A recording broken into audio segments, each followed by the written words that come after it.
का एक ही लक्ष्य है कि जो भी सांसद आवाज उठा रहा है बीजेपी के खिलाफ या बीजेपी के जो नाकामी है उसको उजागर कर रहा है, निकम्मेपन को उजागर कर रहा है, उसकी डबल इंजन की सरकार को एक्सपोज कर रहा है, उसे निलंबित कर दो।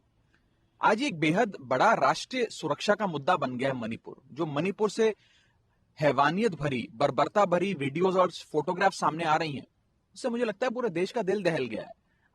आपने देखा कि कैसे एक कारगिल युद्ध के समय हमारे देश का एक जवान, एक सूबेदार जिसने देश के लिए लड़ाई लड़ी, देश की प्रभुता अखंडता की रक्षा करी, आज उसकी धर्म पत्नी को निर्वस्त्र करके जिस प्रकार से परेड कराया गया और छेड़छाड़ करी गई, उनके साथ कुकर्म किया गया, वो बेचारा सूबेदार कह रहा है कि मैंने देश की रक्षा तो करी लेकिन मैं अपने परिवार की, अपनी पत्नी की रक्षा नहीं कर पाया। इससे अभद्र दृश्य इस देश के लिए क्या हो सकता है? ये महिला सुरक्षा का मुद्दा है, राष्ट्र सुरक्षा का मुद्दा। और इसलिए हम कहना चाहते हैं, विपक्ष की मांग क्या है, हम सब साथियों की मांग क्या है कि मन की बात बहुत हो गई, अब मणिपुर की बात हो। देश के संसद के मॉनसून सत्र में, जो कि अभी सेशन चल रहा है, उस सेशन में अगर मणिपुर की चर्चा नहीं होगी तो कहां होगी? लेकिन गृह मंत्री कह रहे हैं कि हम तैयार हैं, उन्होंने कल बयान भी दिया कि हम दोनों सदनों में चर्चा के लिए तैयार हैं, विपक्षी बाधा उत्पन्न कर रहा है। विपक्ष तो लगातार नोटिस दर्ज कराकर अपनी बात रख रहा है कि रूल 267 के अंतर्गत बहस कराइए, सरकार बहस शुरू करे, अपना पक्ष रखे, फिर विपक्ष अपना पक्ष रखे, तमाम सदस्य बोलें और इस विचार विमर्श, इस बहस से जरूर कोई समाधान निकलेगा। आज दुख की बात है कि दुनिया के कई बड़े देशों की जो संसद है, यूएस की संसद कह लीजिए और अन्य देशों की संसद कह लीजिए, वो संसद मणिपुर के मुद्दे पर गंभीर है, वो चर्चा करना चाह रही है। दुनिया के कई संसद भवनों में इस पर चर्चा हो भी गई है, लेकिन ये हमारे भारत देश का ही संसद है जिसमें मणिपुर पे चर्चा नहीं हो रही।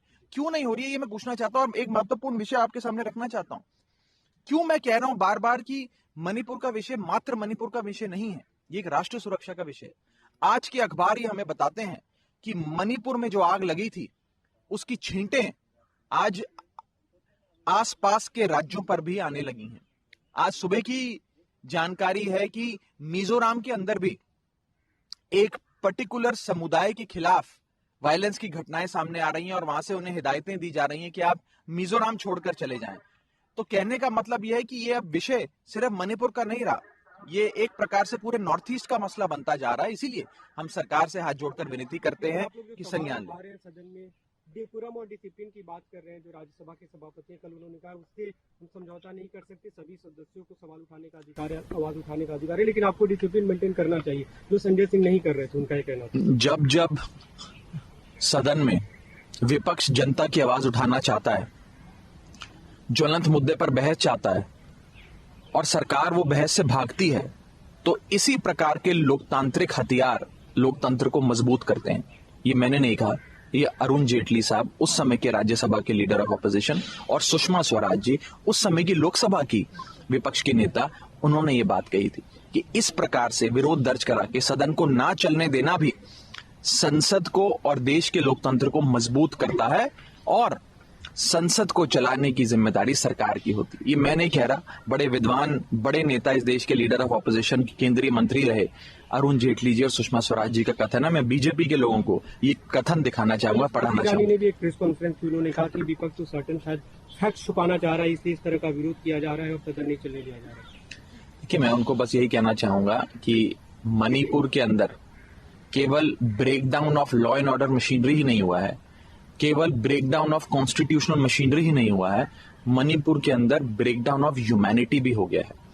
और मेरी हाथ जोड़कर विनती है केंद्र सरकार के तमाम मंत्रियों से, केंद्र सरकार से, कि भारत के संविधान का पालन करे, आर्टिकल 355 और 356 लागू करे और मणिपुर के गवर्नर के आह्वान पे, जो रोज चैनल पर आकर खुद कह रही हैं, अखबारों के माध्यम से कह रही हैं, इंटरव्यू देकर कह रही हैं कि मणिपुर जल रहा है, मणिपुर को बचा लो, तुरंत प्रभाव से एन बीरेन सिंह की भाजपा राज्य की मणिपुर सरकार को बर्खास्त कर राष्ट्रपति शासन मणिपुर में लगना चाहिए, प्रेसिडेंट्स रूल लगना चाहिए, आर्टिकल 356 का पालन होना चाहिए। इस मुद्दे पे पूरे देश भर में प्रोटेस्ट करने वाले हैं, दिल्ली में भी जंतर मंतर पे प्रोटेस्ट का प्लान है। जी, आम आदमी पार्टी आज देश भर में, हमारी तमाम इकाइयां देश के कोने कोने में मणिपुर के लोगों की आवाज उठाएंगी और प्रयास करेंगी कि मणिपुर के लोगों की चीखें सत्ता में बैठे लोगों के कानों तक पहुंचे। एक अंतिम सवाल, आप संजय सिंह अब सस्पेंड हो चुके हैं आम आदमी पार्टी की, और आम आदमी पार्टी एक वोट जुटाने की कोशिश कर रही है अध्यादेश के मुद्दे पर, अगर वो बिल के रूप में आता है, क्या रणनीति रहेगी? नहीं, देखिए, हम सबसे पहले तो प्रयास करेंगे चेयरमैन साहब से मिलकर कि चेयरमैन साहब, आप हम सबके आदरणीय हैं, हमारी लड़ाई कोई चेयरमैन से तो है नहीं, हमारी लड़ाई बीजेपी से, बीजेपी की लड़ाई हमसे है। आम आदमी पार्टी बनाम बीजेपी, बीजेपी बनाम आम आदमी पार्टी है। तो हम चेयरमैन साहब से रिक्वेस्ट करेंगे कि बिल्कुल ही डिस्पैशनेटली और पूरी स्वतंत्रता से इस विषय को फिर से देखें, इस पे पुनर्विचार करें और संजय सिंह की जो सदस्यता को आप लोगों ने निलंबित किया है, उनको सस्पेंड किया है, उसे वापस लें। मैं मांग रहा कि आप लोगों ने मिलने के लिए, हमने कल भी जब उनको सस्पेंड किया गया उसके 5-7 मिनट बाद ही उनके चेंबर में जाकर उनसे बैठक करी। लगभग मुझे लगता है 25-30 मेंबर्स ऑफ पार्लियामेंट उनके कमरे में मौजूद थे, अन्य राजनीतिक दलों के एमपीज मौजूद थे, और सिर्फ मैंने नहीं, क्योंकि मैं आम आदमी पार्टी से आता हूं, बल्कि तमाम राजनीतिक दलों के सांसदों ने चेयरमैन साहब से निवेदन किया कि आप इस पर पुनर्विचार करते हुए अपने इस निलंबन को रिवोक करें, और अगर आपको कोई सजा देनी है किसी सदस्य को तो 1 दिन की सजा दे दीजिए, 2 दिन की सजा दे दीजिए, पूरे सत्र के लिए सस्पेंड करना उचित नहीं है। ये हमने हाथ जोड़कर विनती करी है। हम उम्मीद करेंगे कि वे अपने फैसले पर फिर से एक बार विचार करेंगे।